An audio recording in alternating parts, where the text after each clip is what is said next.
съветници, но там си бяха и двете заместник кметици, Севинчка Сафова и Гаря Иванова, бяхме се подготвили.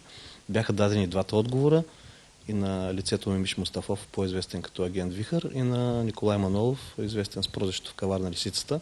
Между другото, те бяха в петък около 2 часа в стаята на председателя на Общинския съвет Иван Кьосев. Имаме пропускателен режим и тук лесно се вижда кой къде отива, така че евентуалният подбудител е ясен кой ги е привикал и кой какво им е казал. Отговорихме много обстойно на господин Мустафов. Там всичко се е с решение на Общинския съвет. Сделката от 2001, от времето на Атанас Белчев. Решението е гласувано от Боряна Тодорова, Евгений Чубанов, Мимиш Мустафов, Иван Кьосев. Т.е. хората, които са гласували на каква цена и как да се продаде имота, са си тук и могат да се отговарят за това. Аз съм изпълнил с решението. По-интересното беше другия въпрос на лицето Николай Манолов и жена Рецаем и Лисицата.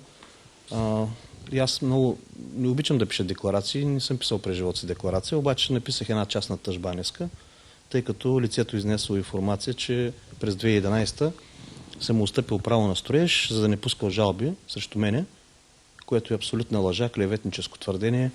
Аз съм изключително много засегнат, както виждате, всичко детско в мен е пречупено. Днеска целият ден и вчера, като разбрах, съм с изключително големи морални щети и вреди и затова предявявам тъжба пред районния съд Каварна за клеветническите твърдения на Николай Манолов Аврамов. Ще ви я връча. Вече съда ще реши.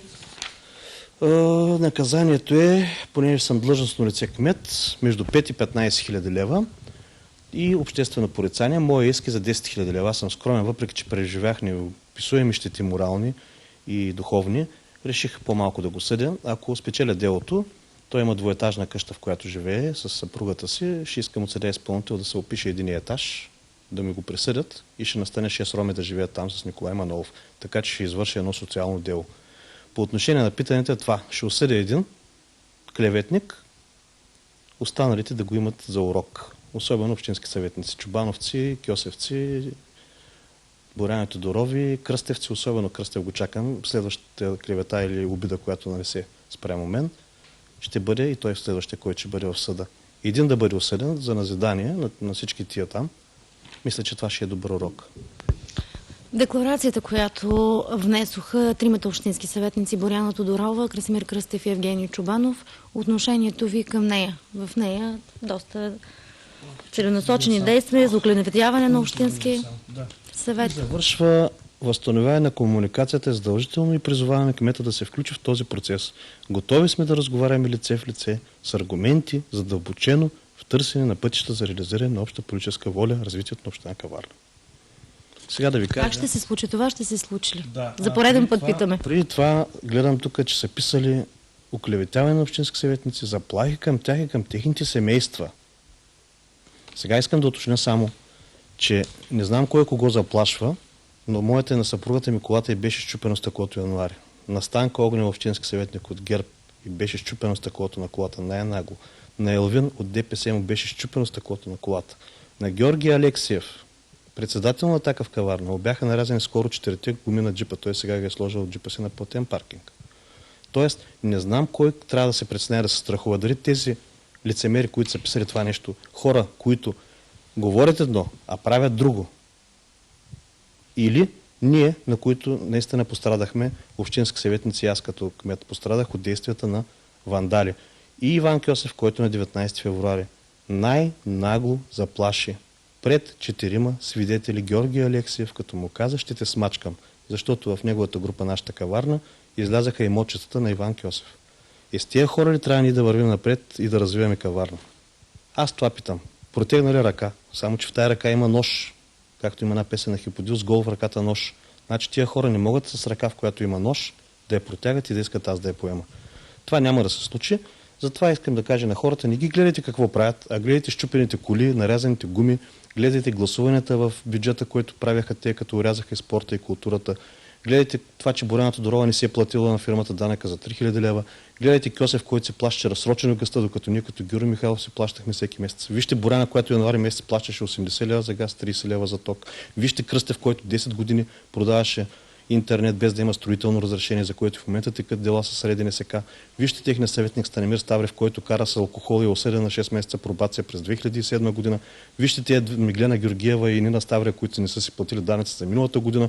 И мога да ги изреждам така още един час. Смятате ли, че зад вандалските прояви, за които споменахте, стоят определени хора, общински съветници? Естествено, че стоят определени хора. Значи, това не може да го направи някой марсианец. Стоят определени хора и те са от Каварна.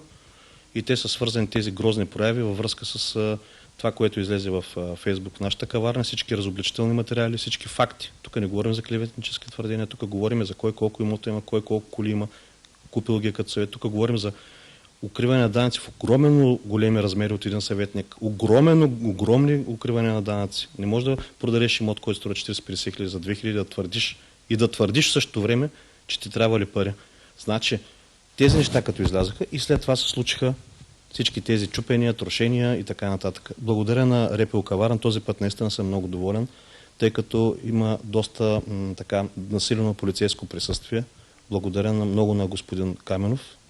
Наистина сега, когато се е свършил човека работата, от тогава до сега, откакто аз го изнесох, ако се белязахте пред вашата камера, отново изнесох тези факти, от тогава до сега няма счупени коли и нарязани гуми, защото полицията се върши много съвестно работа. Благодаря на всички полицаи и се надявам да продължи така.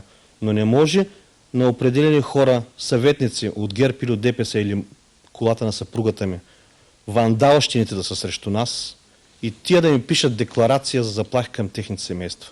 Това е извън... Аз да съм видял да пишат декларация, че са не щупили стъклото. Или някой от другите да е писал декларации. Това се казва двоен стандарт. Това се казва гьонсоратлък. Просто едно да вършиш, едно да мислиш и в същото време всички виждат каква злоба строи от лицата им. Особено Евгений Чубанов, като го видите как говори, и Кръстев, и Кьосев, и Боряна Тодорова. Това са хората, които загубиха изборите. Много съжаляват и явно още не могат да се примирят, че са ги загубили. Няма никакви такива, какво беше, да подавали ръка за развитието на каварна. Те, ако искаха, щяха да приемат бюджета, щяхме да работим нормално. Нямаше да спрат разпоредителните сделки. Аз им бях карал като тест 4 декара и 5 декара. И една къща, която да продадем, хората искаха да се я купят. Вкарахме ги и те, които много милееха за общината, казаха, нямаме нужда от пари сега. Кьосев излезе след сесията, каза след 300 години какво ще имаме да продаваме и хората сами да се направят преценката. Аз приемам ръка, но ако е чиста и без нож, мръсна ръка с нож вътре, няма я приема.